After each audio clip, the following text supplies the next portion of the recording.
उपस्थित सभी प्रबुद्धजनों को, विशेष तौर पे कायस्थम के अधिकारी, पदाधिकारी, इसके अलावा सभी छात्र, पेरेंट्स, सभी को मेरा नमस्कार। संजय जी ने बहुत सारी चीजें मेरे बारे में बोली हैं, स्पेशली जो मोटिवेशनल स्पीकर की बात बोली है। तो यहाँ मेरा उद्देश्य मोटिवेशनल स्पीकर नहीं है, यहाँ मेरा उद्देश्य है एज ए कैरियर काउंसलर बच्चों का मार्गदर्शन करना। सर्वप्रथम तो मैं सभी छात्रों को जो 10वीं और 12वीं के हैं और बहुत बढ़िया परसेंट लाए हैं, टॉपर हैं अलग अलग अपनी फील्ड में, उनको बहुत बहुत बधाइयाँ दें। आप अपने लिए भी ताली बजा सकते हैं और अपने पेरेंट्स के लिए भी ताली बजा सकते हैं। देखिए, यहाँ मैं एक अपनी बात की शुरुआत आरंभ करूंगा एक बात से। जब ये प्रोग्राम का घोषणा हुई कायस्थम के कि टॉपर बच्चों का सम्मान करने वाले हैं, तो उस समय राजेश खरे जी दादा हैं, उनके साथ मेरी बात हुई। उन्होंने कहा कि 90% से ज़्यादा परसेंट वाले बच्चों के लिए, जो टॉपर बच्चे हैं, उनके लिए हम ये प्रोग्राम आयोजित कर रहे हैं। तो मैंने उनसे पहला प्रश्न पूछा, छूटता ही पहला प्रश्न बोला कि क्या 90% से ज़्यादा इतने बच्चे हमें मिल पाएंगे जिनका हम सम्मान कर पाएंगे? तो यहाँ मैं एक चीज स्वीकार कर रहा हूँ, जो राजेश खरे दादाजी का कॉन्फिडेंस है, उन्होंने कहा ये कायस्थों के बच्चे हैं, और अगर ये परसेंट नहीं लाएंगे 90 से ऊपर तो कौन लाएगा? और उस समय मैं स्वीकार करता हूँ कि मैं शायद उतना कॉन्फिडेंट नहीं था कि शायद 90% से ऊपर के हमें इतने बच्चे मिल जाएंगे, 95% से ऊपर के बच्चे मिल जाएंगे, यहाँ तक कि 99% से ऊपर के भी बच्चे मौजूद हैं हमारे पास, और वो भी बड़ी संख्या में। तो मैं यहाँ स्वीकार करता हूँ कि मैं गलत था, उनका कॉन्फिडेंस और जो हमारी कायस्थ लेगेसी चल रही है कि हम लगातार पढ़ने में बेहतर कर रहे हैं, अच्छा कर रहे हैं और निरंतर अच्छे परिणाम दे रहे हैं, यानी जो हमारी लेगेसी है वो बिल्कुल सुरक्षित हाथों में है। हमारे बच्चे बहुत बेहतर कर रहे हैं, सही कर रहे हैं और सही डायरेक्शन में है। यहाँ पे कौन है जो 99% वाला है? कोई है बच्चा अभी तो 99% जिसके आए हों? ओके, 2-3। मैं सिर्फ शक्ल देखना चाहता था कि वो 99 वाले बच्चे होते कैसे हैं। आप लोग 99% वाले बच्चे होते हैं, ये कैसे होते हैं?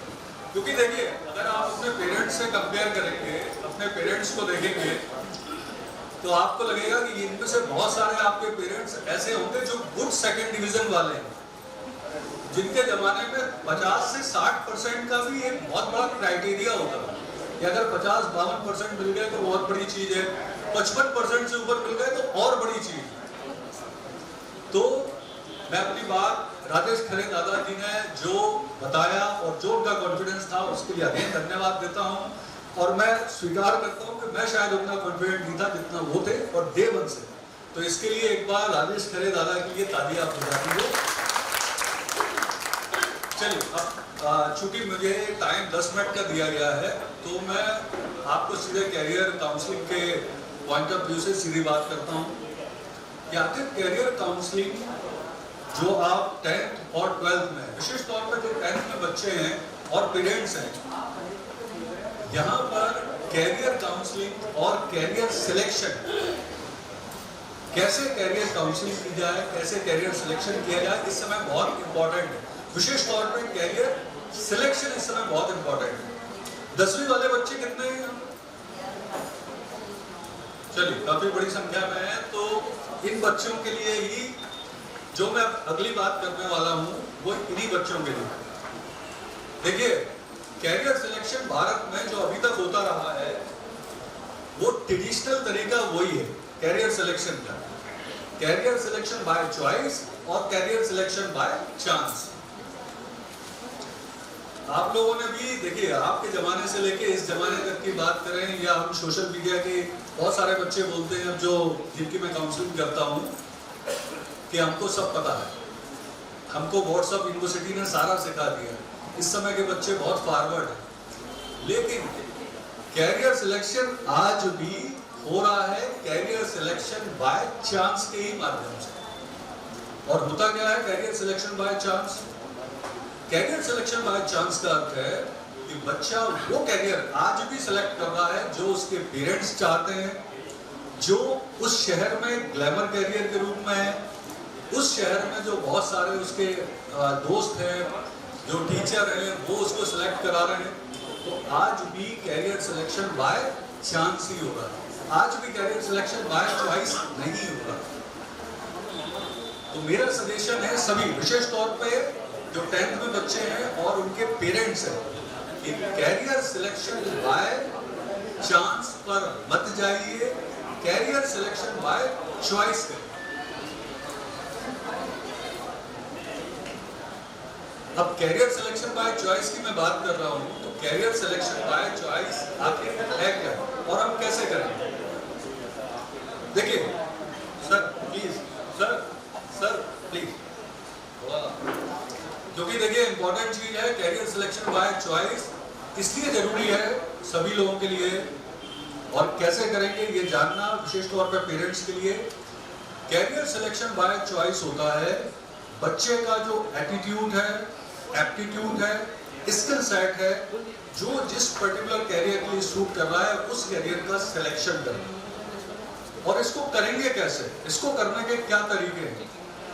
तो कैरियर सिलेक्शन बाय चॉइस करने के लिए सभी पेरेंट्स जो विशेष तौर पे 10वीं में इस समय बच्चे हैं, उनके लिए मेरा कहना है कि कैरियर सिलेक्शन बाय चॉइस करने के लिए आप सभी लोग कम से कम एक बार साइकोमेट्रिक टेस्ट जरूर दीजिए। कितने बच्चे हैं जिन्होंने अभी साइकोमेट्रिक टेस्ट दिया होगा? है कोई जिसने दिया है? एक। और इसके अलावा तो देखिए बहुत सारे ऑनलाइन, ये मैं विशेष तौर पर पेरेंट्स से अनुरोध कर रहा हूं कि साइकोमेट्रिक टेस्ट एक बार अपने बच्चे का जरूर दिलाएं। क्योंकि अगर ड्रॉबैक की बात करूं कि कैरियर सिलेक्शन बाय चॉइस आप नहीं करेंगे, साइकोमेट्रिक टेस्ट नहीं दिलाएंगे, तो उसका क्या नुकसान हो सकता है या होने वाला है? कितने ऐसे बच्चे हैं जो साल भर में भारत में सुसाइड करते हैं इसलिए कि वो प्रेशर झेल नहीं पाते। आपको भी याद होगा परसों ही भोपाल में ही एक घटना हुई, एक आईपीएस महोदय है, शायद उनकी बच्ची ने भी सुसाइड किया, सुना होगा जी। क्यों किया? उसने एक ही लाइन लिखी, अभी तो खैर बहुत सारी उसमें खोजबीन होना है, पूछताछ होना है, लेकिन जो एक मोटी सी आउटलाइन है कि शायद वो जो माँ बाप का, पेरेंट्स का प्रेशर था, जो उसकी उम्मीदें थी, वो शायद पूरा करने में खुद को सक्षम नहीं पा रहे। देखिए होता क्या है, जब पेरेंट्स, आज के स्मार्ट पेरेंट्स, अगर मैं उनकी बात करूं विशेष तौर पे, तो बहुत सारे पेरेंट्स, मैं बहुत सारी काउंसलिंग करता हूं स्कूल कॉलेज में, बहुत सारे पर्सनल काउंसलिंग भी करता हूं, तो बहुत से ऐसे मिलते हैं पेरेंट्स जो स्मार्ट पेरेंट्स हैं, वो कहते हैं कि हम कभी भी अपने बच्चे के ऊपर कोई भी कैरियर सिलेक्शन के लिए दबाव डालते ही नहीं, हमने उसे फ्री छोड़ा हुआ। आप में से ऐसे कितने पेरेंट्स हैं जो ये सोचते हैं कि उन्होंने अपने बच्चे को फ्री छोड़ा होगा उसके कैरियर का सिलेक्शन करने? एक 99। अभी मैं वो भी क्लियर कर रहा हूँ, वो 99% भी क्लियर करता हूँ। सर का कहना है कि 99% हम आज के पेरेंट्स हैं जिनने अपने बच्चे को छोड़ा कि वो अपने कैरियर का सिलेक्शन करें। अब मैं जो अगली बात बोलने वाला हूँ उसके बाद आप अंदाज लगाइएगा कि वो 99% सही है या गलत। जो आज के स्मार्ट पेरेंट्स हैं वो कहने को अपने बच्चे को कभी नहीं कहते कि इस कैरियर में जाओ या उस कैरियर में जाओ, लेकिन बचपन से उसके बैक ऑफ द माइंड में ये डालते रहते हैं कि फलाने शर्मा जी का बच्चा आईटी में सिलेक्ट हो गया, उसके इतने परसेंट आए, उसकी ये जॉब लग गई, वो डॉक्टर बन गया, उसके ये पैकेज है, यहाँ शादी हो गई। अब कितने पेरेंट्स हैं जो ये बोलते हैं? इसको बोलते हैं कि बिना ना चाहते हुए भी आप अपने बच्चे के बैक ऑफ द माइंड में वो चीज डाल रहे हैं जो आप चाहते हैं। अवसर लगा आपको 99% है ये नहीं है ना? तो यही मेरा कहना है कि स्मार्ट पेरेंट्स बनने की जरूरत नहीं है, आप रियल पेरेंट्स बने, रियल परिस्थिति का एनालिसिस करें और बच्चे को एक्चुअली में सिर्फ एक काम करा दें, उसका साइकोमेट्रिक टेस्ट करा दें। और साइकोमेट्रिक टेस्ट के लिए क्या करना है, बहुत सारी वेबसाइट है, मैं किसी पर्टिकुलर का नाम रिकमेंड नहीं करूंगा, आप जाइए ऑनलाइन साइकोमेट्रिक टेस्ट के लिए रजिस्टर करिए। 500 से 1000 रुपए में साइकोमेट्रिक टेस्ट होता है। 1 घंटे का एक टाइम ड्यूरेशन होता है जिसमें साइकोमेट्रिक टेस्ट होगा। उसमें बच्चे से जुड़ी हुई सारी इंफॉर्मेशन ली जाएगी, सारी चीजें वो पूछेंगे और उसके बाद एक कैरियर काउंसलर, एक साइकोमेट्रिक काउंसलर उससे डिस्कशन करेगा और उसके बाद उसकी एक इंटरेस्टेड फील्ड की एक रिपोर्ट तैयार और उस रिपोर्ट के आधार पे वो कुछ पर्टिकुलर फील्ड्स को रिकमेंड करेंगे कि ये बच्चा, इसका टेक्निकल स्किल अच्छा है, किसी का कम्युनिकेशन स्किल अच्छा है, किसी का हो सकता है मेडिकल फील्ड में बहुत अच्छा हो। इस तरह से वो बहुत सारे फील्ड रिकमेंड कर देंगे। आपको करना सिर्फ इतना है कि जो फील्ड रिकमेंड की जाए केवल उन फील्ड में, उस तरह की फील्ड में ही बच्चे को जाने के लिए प्रेरित करें। ठीक है? कितने लोग हैं जो ये चीज करने के लिए तैयार? देखिए आज ये राइट टाइम है, आपका बच्चा 10वीं में है, बिल्कुल सही टाइम है कि कैरियर का सिलेक्शन किया जाए और प्रॉपर तरीके से किया जाए। अच्छा, अब इसका एक परिणाम भी बताता हूँ कि जब बच्चे का सिलेक्शन, जब बच्चा अपने कैरियर का सिलेक्शन अपने इंटरेस्ट से नहीं करता तो उसका परिणाम आखिर होता क्या? आप लोगों में से किसी ने ये सुना है शब्द जॉब इनसैटिस्फैक्शन? कि उस काम को करना, उस जॉब को करना जिसमें इंटरेस्ट ना हो, जिसमें रुचि ना हो। और आप लोगों में से कितने लोग हैं जिन्हें ऐसा लगता है कि देश में कितने परसेंट लोग होंगे, चाहे प्राइवेट जॉब कर रहे हो चाहे सरकारी जॉब कर रहे हो, जिन्हें जॉब इनसैटिस्फैक्शन, यानी वो काम कर रहे हैं जो उनकी रुचि का नहीं है, जो उनके एटीट्यूड का नहीं है और जिसमें वो रुचि नहीं है, और हर मंडे वो उस काम को करने के लिए जा रहे हैं कचौड़ी जैसा मुंह बना के जिसमें उनका इंटरेस्ट है। तो कितने परसेंट होंगे? कोई अनुमान है? 5%, 10%, 25% जो जॉब इनसैटिस्फाइड है देश में? कोई अनुमान? बच्चों आप लोग कुछ बताओगे कितने लोग हैं जो जॉब इनसैटिस्फाइड है? बहुत बड़ी कहानी है, बहुत बड़ी कहानी है। चलिए, तो आप लोग के शायद सर ने कहा छोटे में निपटा दो, तो मैं छोटे में निपटा के बड़ी बात बताता हूँ। 90% है देश में। देश में बहुत सारे जॉब पोर्टल हैं जिन्होंने समय समय पे सर्वे किया हुआ है और उस सर्वे के हिसाब से 90% देश में वो लोग हैं जो जॉब इनसैटिस्फाइड हैं, वो काम कर रहे हैं वो जो करना ही नहीं चाहते। क्योंकि हमारे यहाँ सीधा सीधा एजुकेशन को जोड़ा गया है जॉब से, उसके इंटरेस्ट से नहीं जोड़ा गया, पैशन को प्रोफेशन से नहीं जोड़ा गया। ये सबसे बड़ी परेशानी है।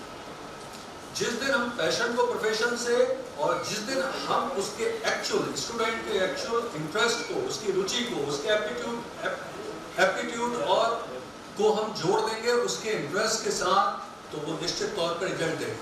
वो जो 10% लोग हैं जो अपने इंटरेस्ट का काम कर रहे हैं, वो 10% लोग ही रिजल्ट दे रहे हैं। वही लोग ऑफिस में ऐसे काम कर रहे हैं जिनका पॉजिटिव रिजल्ट निकल रहा है, जो डेवलपमेंट में योगदान दे रहे हैं। तो ध्यान रखने की चीज ये है कि हम बच्चों को उस फील्ड में जाने दें जहां पर उन्हें जॉब, पैशन के साथ प्रोफेशन, उनके एटीट्यूड के साथ, स्किल सेट के साथ वो काम कर सकें। अब एक बात और, विशेष तौर पर जो बच्चे 10th-12th में आ रहे हैं उनसे मैं एक बात और कहूँगा। आखिर आप लोग बहुत सारी बातें जो सुनते रहते होंगे एआई की, एआई का खतरा है, आर्टिफिशियल इंटेलिजेंस का बहुत खतरा है इस समय देश में। सुनते हैं? बहुत सारी नौकरियां जा रही हैं,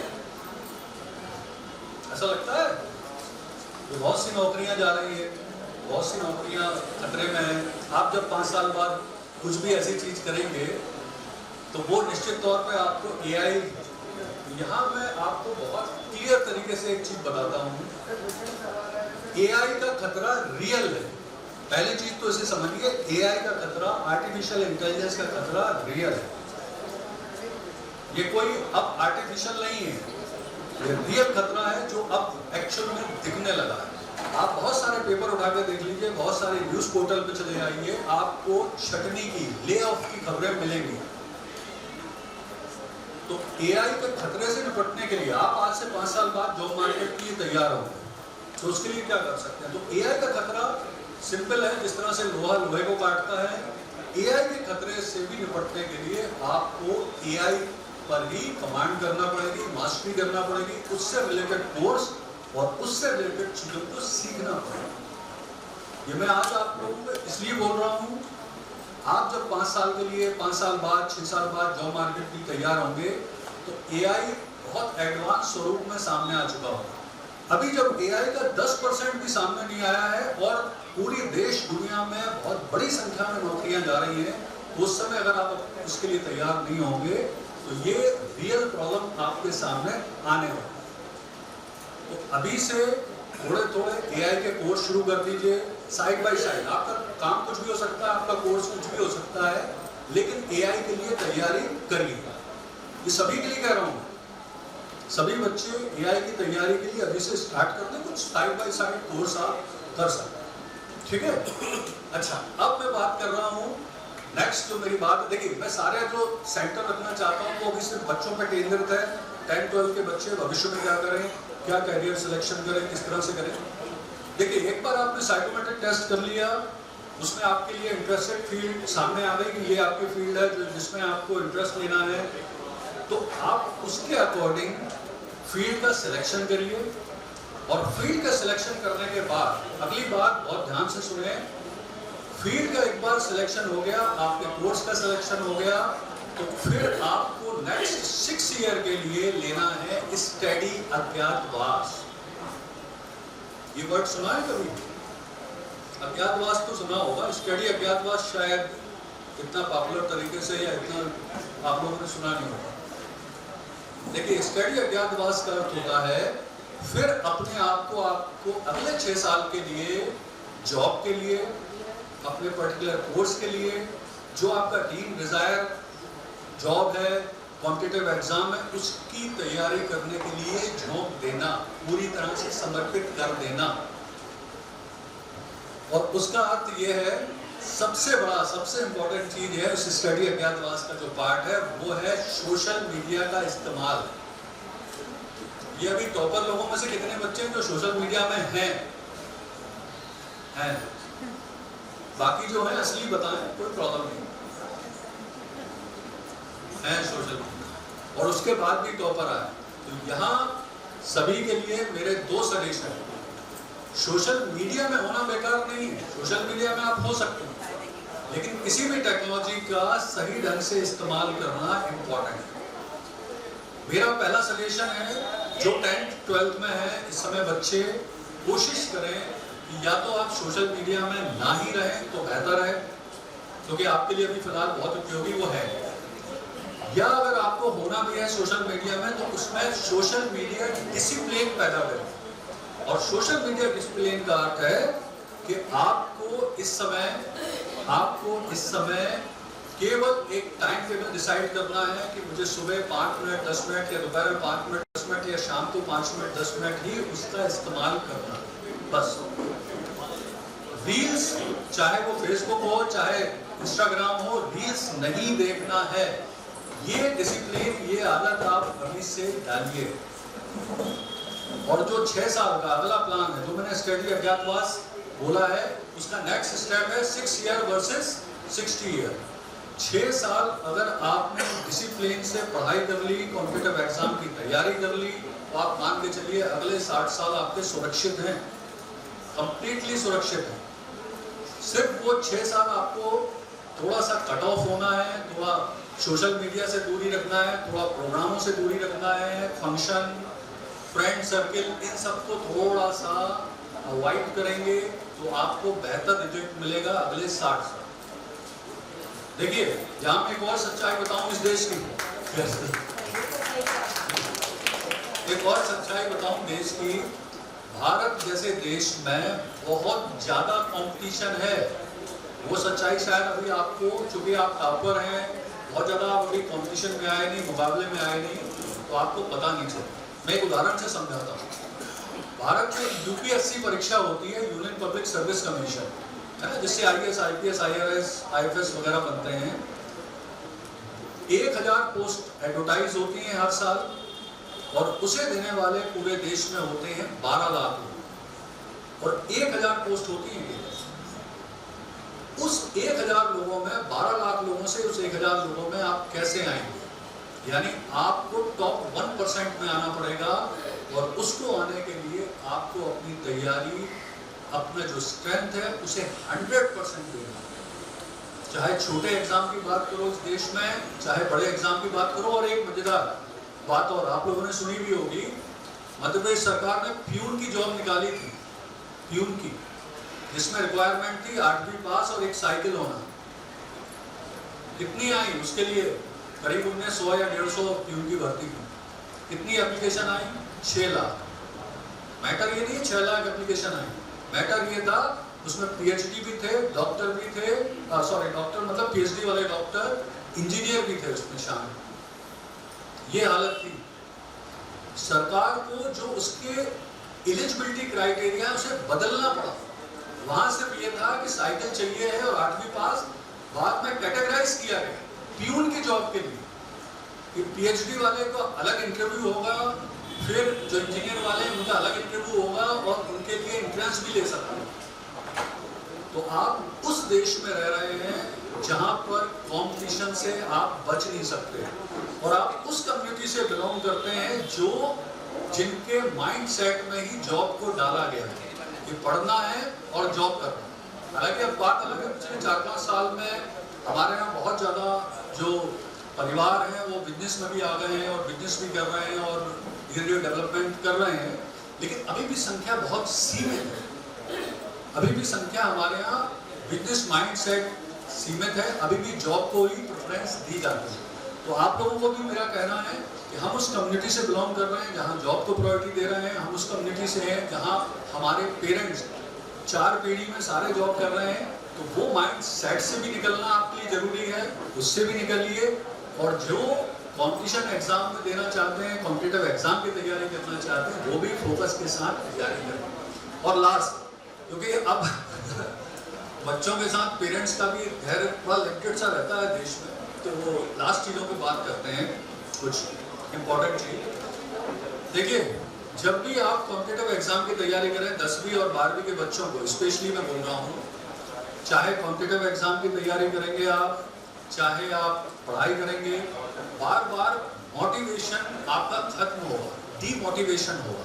बार बार आपको लगेगा कि यार अब ये हमसे होगा नहीं, हमारे बस का नहीं। तो उस स्थिति में क्या करें, कैसे करें? तो ये मेरी लास्ट टिप्स है आपके लिए, सभी बच्चों के लिए। कैसे हम वापस आ सकते हैं, कैसे हम मोटिवेशन बना सकते हैं, कैसे हम फोकस बना सकते हैं, उसके 3-4 तरीके। पहला तरीका यह है कि आप जब भी पढ़ाई करते हैं उसके छोटे छोटे इंटरवल में पढ़ाई करिए। नंबर 1, 45 मिनट से 50 मिनट का 1 सिटिंग करिए, 5 मिनट का ब्रेक करिए। एक सिंपल सा क्वेश्चन। नंबर 2, जो उस 5 मिनट का आप ब्रेक कर रहे हैं, उस ब्रेक में आपको जो इंटरेस्ट की चीज होती है, यहाँ मैं रील देखने को नहीं बोल रहा, इंटरेस्ट की चीज में आप चाहें तो वो जो गाना होता है कोई आपके फेवरेट, वो देख सकते हैं। और हर 10 से 15 दिन में आपको मोटिवेशनल स्टोरी और मोटिवेशनल स्टोरी के साथ सर्वाइवल स्टोरीज वाली फिल्म जरूर देखना। किसी ने आज तक, आप बच्चों में से किसी ने देखी सर्वाइवल फिल्म्स, बचाव वाली, कि कहीं मुश्किल में पड़ गया कोई व्यक्ति, बहुत परेशानी में है, फिर उसने बचाव, बहुत मेहनत से बचने की कोशिश करी और बचाव किया।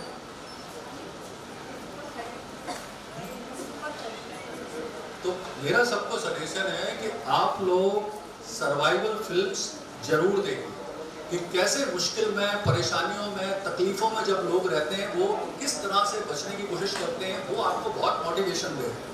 प्लस बहुत सारी मोटिवेशनल स्टोरीज हैं जो यूट्यूब में हैं, विशेष तौर पर टैक्स जो होता है, टैक्स स्टोरीज जो होती हैं, आप उनको देखिए, उससे भी बहुत सारा मोटिवेशन आपको मिलेगा कि कैसे लोग लाइफ में संघर्ष करते हैं, 0 से 10 पे पहुंचते हैं, 15 पहुंचते हैं, 50 पहुंचते हैं, फिर 0 पे आते हैं, बार बार सर्वाइव करते हैं। तो सर्वाइवल स्टोरी, मोटिवेशनल स्टोरीज, इनको रेगुलर देखना शुरू करिए। प्लस एक चीज और, विशेष तौर पर मैं टॉपर्स की बात कर रहा हूँ। जो टॉपर्स होते हैं उनका माइंडसेट थोड़ा अलग होता है। उनको ऐसा लगता है वो शुरू से टॉपर है, अभी उन्होंने स्ट्रगल देखा नहीं है, और उनको पड़ोस, पेरेंट्स, स्कूल, टीचर हमेशा ऊपर उठाए रहते हैं, थोड़ा सा ऊपर रखते हैं जमीन से, ये हमारे टॉपर हैं। तो मेरा सजेशन है सभी टॉपर्स को, आप जमीन पर रहिएगा। जो हार्श रियलिटी है कंपटीशन की तैयारी की, आगे आने वाले समय की आपकी जो कॉलेज स्कूल की आप तैयारी करेंगे, वो निश्चित तौर पे आपको कभी ना कभी प्रॉब्लम में डालेगी। ये प्रोसेस है लाइफ में, देखिए अप्स एंड डाउन प्रोसेस है। अभी तक आपने वो अप्स एंड डाउन शायद फेस नहीं किए हैं, क्योंकि आपकी लाइफ डिसिप्लिन है, अच्छी है, पेरेंट्स अच्छे हैं जिन्होंने फोकस और डिसिप्लिन रखा है, तो वो बना के रखिए। ठीक है, इसमें 10वीं में सबसे ज्यादा परसेंट 99 किसी के हैं? 99% आपके आए। ये सिर्फ मुझे दो चीजें बताएं, पर डे कितना पढ़ते हैं?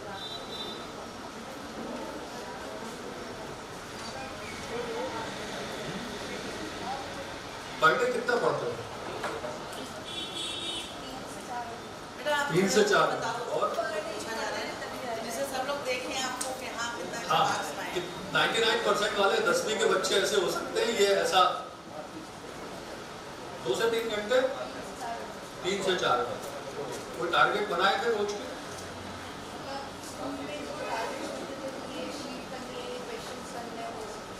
चलो, मेरा आपको सभी लोगों को बहुत क्लियर कहना है, सभी बच्चों को स्पेशली, पर डे के टाइम के घंटे बनाने की जगह सिर्फ टारगेट बनाए। जम्मू से यहाँ से कौन आए 12th वाले? ओके, आप खड़े हो। आपके लिए विशेष तौर पर, क्योंकि आप जम्मू से आए हो और 12th में 99% है, तो पहले तो शक्ल देखें सब, और तारीफ करें। चलो, आप बेटा कितना पढ़ते थे पर डे? बस इतने में 99 आ गए? तो मुझे बताओ, वो बाकी 1% किसमें कटा है? वो क्या टीचर की किताब वो चेक करने की गलती है? वो गलती नहीं है। ओके, चलो, तो हमारे चीफ गेस्ट हैं जो मनोज श्रीवास्तव सर, वो ऑलरेडी आ चुके हैं। तो मैं वैसे भी एंड कर रहा था, लास्ट में मैं 2-3 चीजें और बोल के अपनी बात समाप्त करता हूँ। सभी के लिए, सभी जो 10th और 12th में हैं, उनके लिए मेरा बहुत सिंपल तरीके से कहना है कि अपनी तैयारी को टारगेटेड बनाइए। पर डे के घंटे मत काउंट करिए, सिर्फ टारगेट बना के चाहिए। छोटा सा टारगेट बनाइए, उसे अचीव करिए।